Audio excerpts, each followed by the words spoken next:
Hello, welcome to SwitchedOn Gaming, Paul speaking, and welcome to a review of a new Nintendo Switch game. This is Fault Triumph. This comes from All In Games, and will set you back the princely sum of $19.99 and £17.99. There is a pre-order discount on that, so check that out. I think it's 20 or 30%. It's quite a decent discount, so have a look at that. Also, before we start showing any gameplay, I just wanted to say as well, there's a day one patch coming. The embargo for this content was a few days ago, but they've asked us to hold off until today, just so it's time for the day one patch to come in. I'm going to play the game, talk about it a little bit, and explain what's coming in the day one patch, but I'm pretty confident that everything's going to turn out okay, so don't worry if you see anything. I'll try and explain where the problems are. So this is a fantasy XCOM-like game. Just have a look at the settings screen here. We've got a campaign mode, which is 3 or 4 levels, I think. One of the complaints on Steam is that the sort of the length of the game isn't massive, but you know, it's fun while it lasts. We've got skirmish mode and multiplayer, which is just local, and some decent settings that you can change here as well for the game. Let's get on with my game and I'll show you how all of this works. Okay, so you start the game in this kind of overworld. We'll have a look around this part first, and then we'll get to some combat. So you get a certain amount of movement ability with your sort of hero in the middle of the screen there with the red flag, and your movement bar is on the top of the screen next to where it says end turn. There's like a blue bar with footprints on it. That's how far you can move around this map. These maps are procedurally generated, so they're different each time you play, and there's all sorts of little hidden things on here. A lot of people have likened this part to Heroes of Might and Magic, which is a game that I haven't played, but if you have played it, you may think that this is looking fairly familiar to that. But yeah, there's all these little landmarks, all these little battles on the map as well. So you've got here a clique of skeleton weaklings, tells you the difficulty of that fight, and then you usually get a little reward after you win the battle. Got this statue here that we can pray at to get a random buff. We've got a chest over here, but we've got to fight these, whatever these things are, spiders by the looks of it. And anything here with a big arrow above it is sort of the story mission, so that's where we need to head to once we've finished wandering around this map and doing any side missions that we're interested in. This is where we start here. This is our fault, the titular fault of the game, and we can go into that, and it becomes kind of a little world building sort of element of the game. You've got the fort, and you've got all these little plots around the outside that you can build new buildings that basically give you buffs, shops and that kind of thing. I would say this part of it took me a little while to get used to. The controls, it's not massively obvious what stuff does, and one of the big issues that is being fixed in the day one patch, so I'm really interested to see how this turns out. But the font size in this game is absolutely tiny. I mean, look at the font size there. You imagine that sort of party size window there, where it's got the buffs and stuff at the bottom. Imagine sitting, you know, 12-15 feet away on your sofa trying to read that. It's nearly, well, I would say it's nearly impossible. It is impossible. You cannot read it. But as I say, that is a priority in the day one patch, which should be dropping today, Friday the 13th of August. So hopefully we'll fix that up. I'll be really interested to see. And to be fair, I'll probably pick up another quick video just to show the updates and just to clarify, just to make sure all of that's okay before I recommend this one. So these are the buildings in the fort that you can upgrade and stuff. So City Hall here increases coin production per day. You can upgrade that to get more coins. Infirmary increases maximum health points of the units by 2. You know, basic kind of stuff, but it's cool. You know, it's a nice little bit of the game. We've also got the guild here, which is another thing you can upgrade. So the first thing you get to do is upgrade your party size, so you can have an extra member in your party. Kind of part of the tutorial to do that. You can increase it further here up to 5. Your currently party size starts at 3, then you upgrade it to 4, can go to 5 here. And again, extra stuff here that you can buy and upgrade and add to your land here. And then we've got our heroes. These are kind of your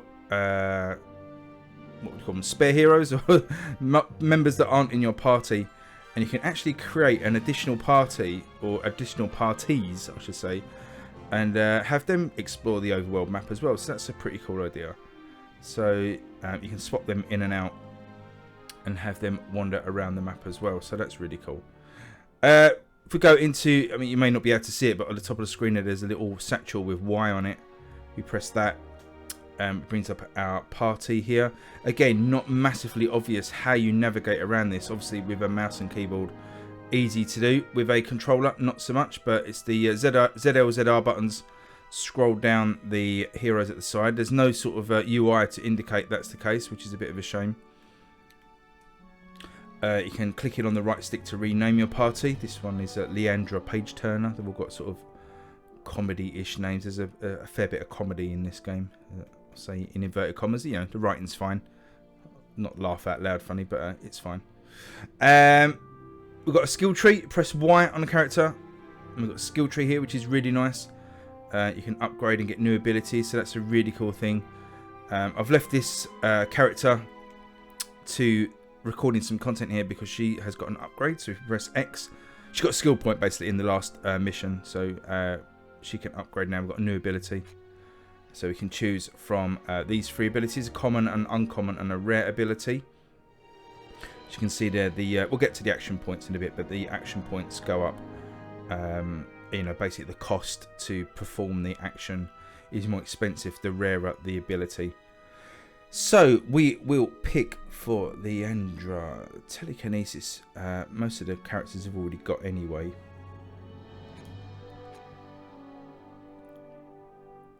I think this one would be pretty cool. This rare ability, the chain lightning. We'll grab that and add it to her arsenal. So on this character screen here, you can see on the left-hand side, the characters have traits. So Leandra here's trait, she's skittish and performs badly under pressure. Gets -1 to power and speed when outnumbered. And you can see there in the UI, the characters can have 3 traits. These are their special abilities that you can perform on the battlefield. Really nice as well. You have these little preview windows to show you how the action works and what it looks like and stuff. That is on the battlefield as well, which we'll see in a minute, which is really cool. But her abilities here, she's got magic arrow, overwatch, which is super important. I know, again, we'll come to that in the gameplay. She can do a faraway lift. This is why I didn't want telekinesis for her, because basically they've all got some form of magic ability like that. Her strongest ability before I just got that lightning was this whirlwind, which allows you to push stuff on the battlefield. And then, as you saw, we just brought this chain lightning into her arsenal. And she's got slots for 4 other abilities as she levels up. So level 3, 5, 9 and 13. She can add new things to her arsenal. So let's get into a battle and see how this works. We will start probably with these skeletons, because this is an easy battle. Just to talk about how this works. Well, we've run out of movement speed, so you have to end your turn, and then when you end your turn, the enemies move around the map as well, so that's pretty cool. We'll end our turn, and each turn the enemies also can get stronger as well, so if you wait too long, the enemies will power up. But we're going to go and battle. You see there we can do an auto win because we're sort of well outnumbered power wise against these skeletons, but we'll dive in and do that. Just while this is loading, a bit more blurb. This game, as I say, the combat is based on an XCOM system. So if you like XCOM turn-based combat, you're going to really like this. Or something like Mario Rabbids, very similar to that. Maps are procedurally generated, but you can also use the... you can basically use nature. So you can push trees over, you can push rocks over to sort of crush enemies. You can even push enemies into other enemies to stun them. So it's got quite a lot of... nice extra bits that maybe XCOM hasn't got, but then it hasn't quite got the depth of weapons and stuff that XCOM's got. Pay your money, take your choice, I suppose. They're kind of pushing the soundtrack as well. Marco Valero Antonini, apparently an award-winning composer, has done the music here, and very nice it is too. And then just before we get into gameplay, we have got this day 1 patch, as I say. The fixes are the UI being too small and unreadable is going to be fixed. the first mission being too hard for some players to complete is being fixed. Some spells not working properly is being fixed. Freezes during combat where the players can't move the camera or access the menu. Can move the camera and access the menu but can't perform any other actions. That's being fixed. The AI thinking too long in combat is going to be fixed. And the players being able to swap party members on the world map is also in that day one patch. As I say, I'll have a look at that. But you can see here from the left hand side, you know, the character names even are tiny, and sometimes you really need that information. When you sort of hover over an enemy, it pops up with some information on them. So a bit of a shame. So anyway, this little side mission here, kill all enemies. You get the idea of the mission down in the bottom left hand corner. You can move the camera with the right stick, zoom in and out, which is really nice. Here are our heroes this side of the river with the green icons or green rings underneath them. The yellow flashing icon is the character you're currently controlling, and you can pick any hero to activate at any time. The red bar above the just below the enemy is the health, so you can see some have got different health depending on their class. There's 4 classes in the game. And then the blue squares underneath the health bar are the character's action points. You get 3 action points every turn. You can also pick up potions that allow you to use extra action points. Now, I played this for a good number of hours, and I really struggled early on. I've actually had to drop the skill level down a bit as well because it's such a hard game. But if I've got one bit of advice for starting out in this game, it is take your time. Do not rush into the enemy because you will be killed very quickly. So my tips are slow and steady, move up towards the battlefield, but use Overwatch a lot because it comes in really handy. So our first move here, we've got this whirlwind ability on Leandra. What we're going to do is just move very slightly, but we're going to then use her whirlwind ability, and you can cycle through these abilities with the R and L buttons, and you can see as you hover over them again, we've got that little preview window, and you can see how many action points that's going to cost. So Leandra here, it's going to use chain lightning on this tree, and if I scroll around, you can usually see what direction the tree's going to fall down. Although it isn't on here. Maybe this tree's too big to fall down. The tree too thick to fall over. I don't know. Let's try it. Let's cast. Oh, we can't cast it. So we can't. Oh, it's going to be really clever and knock that tree down. Okay, so we're going to deal that damage straight to... Ah, that's because it's the lightning one. There we go. I was just so used to going to her last ability for the whirlwind, and I forgot we added an extra ability, the lightning one. So sorry. So there we go. So the whirlwind ability, you can see the blue arrow there, shows you what direction the tree's going to fall in. We'll cast that on the tree, and it completely squashes the skeleton. So, and then that's her out of action. You automatically move on to the next person. Now, if you've got enough action points left, you can end your turn and go into Overwatch mode, and you can get some really cool combos in Overwatch mode as well. You can kind of put one character, a ranged character in Overwatch, and then with another character lift an enemy and move them. And of course, you know, if you're aware what Overwatch is in XCOM and games like that, I think it's in Mario Rabbids as well, isn't it? But basically out of your turn, so when it's the enemy's turn, your character will fire if it sees an enemy move in its line of sight. So you can set up some pretty cool combos. So this character is a melee sort of character. His ability here, he's got this hammer attack. He's got this, what they call brace, but it's kind of like a shield. He's also got a passive to go along with that. That if an enemy walks within 1 square of him, he will attack him out of turn. So kind of like an Overwatch, but the enemy has to be next to them. Again, got his telekinesis lift and a kick ability, so they can kick the environment into enemies or kick enemies into other enemies, which is pretty cool. We've got this ranged character, the archer. So you can obviously do an arrow attack. He's got Overwatch, telekinesis, grappling hook, which is pretty cool. Can pull things into enemies or across the battlefield. As you see in the little preview window there, you can pull a tree down that's behind an enemy on top of an enemy. So that's really cool.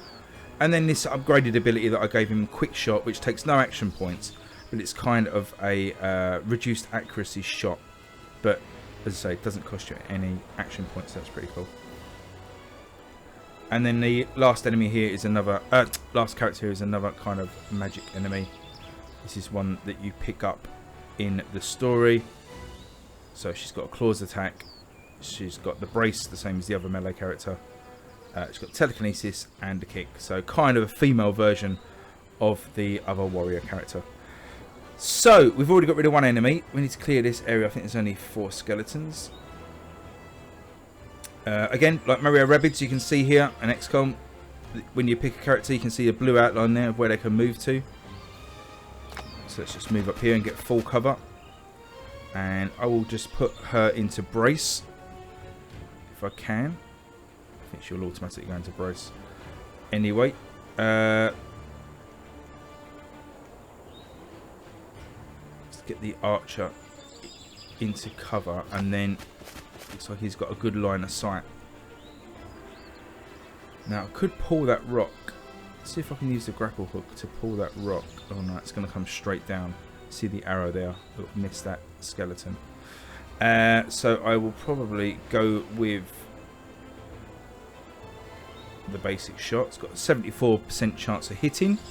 Does 4 to 5 damage. Costs 2 action points. You can see that there on the enemy. You can see at the top of the screen, it's a bit more information as you hover over. So got 140% accuracy times 0.81 distance times 0.65 cover, and that's what gives you the 74% hit chance because of the reduction in distance and cover, and a 20% chance of doing a critical.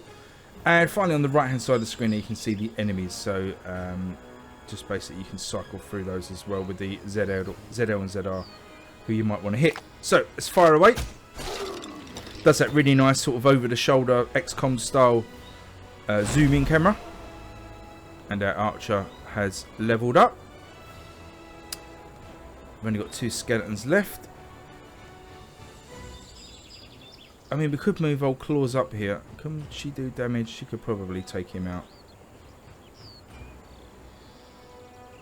I was thinking of doing a kick, but I won't have enough action points. But if you kick a rock into another enemy, they will be stunned and won't be able to attack next turn. But I've just seen the enemy hiding behind that tree there.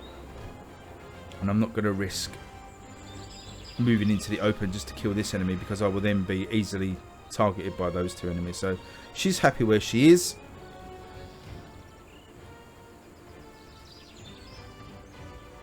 He's going to move up down this flank, and he can go into some kind of overwatch. So there we go. So that's our turn. Press minus to finish our turn. Wait for the enemy turn. So he's attacked us through the fence. You see, this is what happens when you're out in the open. The enemies will quickly gang up on you. The AI is pretty smart. And that's they've targeted our barbarian there, and she took her right hammering. But look at the line of skeletons. This is where you want to pay attention in this game, because there is a cool lineup of skeletons. And with our environmental abilities, we can move our barbarian character over here. Spin the camera around, and she's going to boot these skeletons into each other. You can see the direction arrow there, the blue arrow. Cause a chain reaction. It will stun enemies that get hit, done damage to them, and also that skeleton that I kicked is now stunned. You can see the stars above his head, which means that he can't attack me. He can move, but he can't attack. So that was a really good, although she took a fair bit of damage, it was really good to have the skeletons all lined up like that. So can our archer finish this skeleton off? Let's have a look if I've got line of sight. Maybe. Yeah. I've got a 100% hit chance to actually finish off that skeleton. And that should clear the area. And we are triumphant. So you get a grade. So we've got A+. Oh, that was a very easy fight, wasn't it? So we knew that from the overworld map. We had that sort of half a skull. But I just wanted to show you how the combat worked without sort of getting too dug into it. I'll just show you the mechanics, really, of that. So the combat plays out like that. The story, as I say, is one of many sort of fantasy tropes and cliches. You're sort of a mercenary party taking on missions for sort of the queen of the land. I think it's all going to go south at some point. But I love these turn-based strategy games. I love XCOM, and this, for me, is right up my alley. It's been such an enjoyable few hours. I would say that the first few hours were a bit of a pain just because of the difficulty level, the font size, and some of the problems. But, you know, when I heard a few days later, I mean, I was honest, I was willing to put it down. And then when I heard a few days later from the publishers that they're bringing out a day one patch, it was just absolute music to my ears. So I got right back onto it. And I've been really enjoying it and looking forward to that day one patch to make sure that all of those things are in place. So now we defeat the skeletons, we can get access to the reward behind it. So it says here, you find remnants of a broken statue. From the pieces you find, you gather that it was not the statue of any creature you've ever seen. One of its serpentine eyes rests on the ground. So this is a little magic item, I suppose you'd call it. It says here, attacks paralyzed targets, preventing them from moving for a single turn, but also increases their armor by 1. So that's interesting.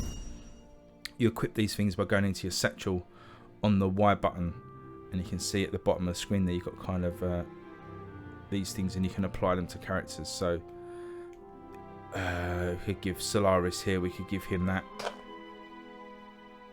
thing in there, and then maybe we give Evon here the extra turn potion. Might be quite good for a ranged character to get in a shot from range.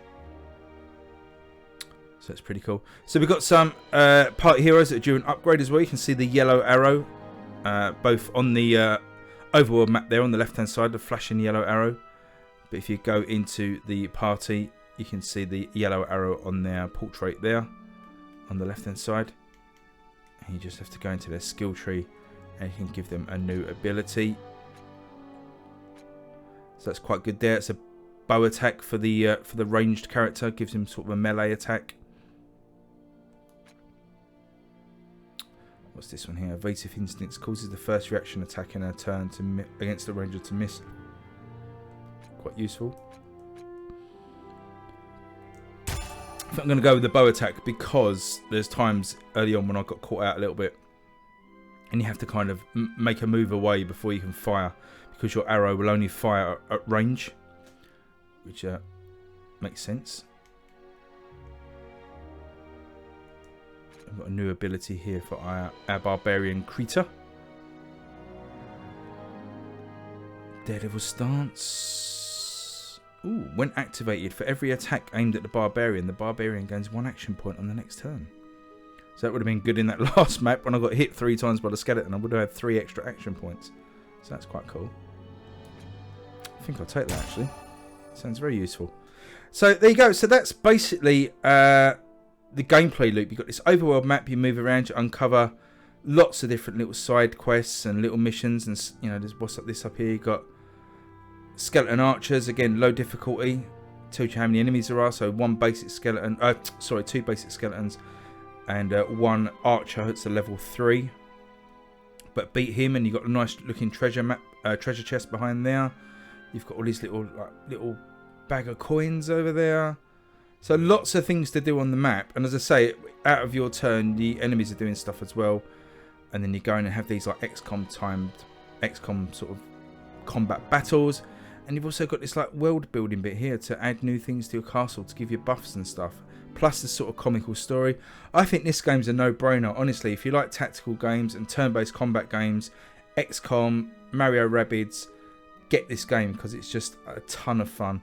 I will drop another video a little bit later on with the day 1 patch applied, just so you can see the difference. Got high hopes that that's going to fix up any of the little niggles that I've had. But until then, that has been Full Triumph from All In Games. It's out this Friday the 13th of August. Leave me a comment below if you're going to be picking this one up. If you enjoy turn-based games, thumbs up to the video if you enjoyed it. Please subscribe if you're new, and I will see you all on the next one. Thanks for watching, guys. See you again soon. Bye bye.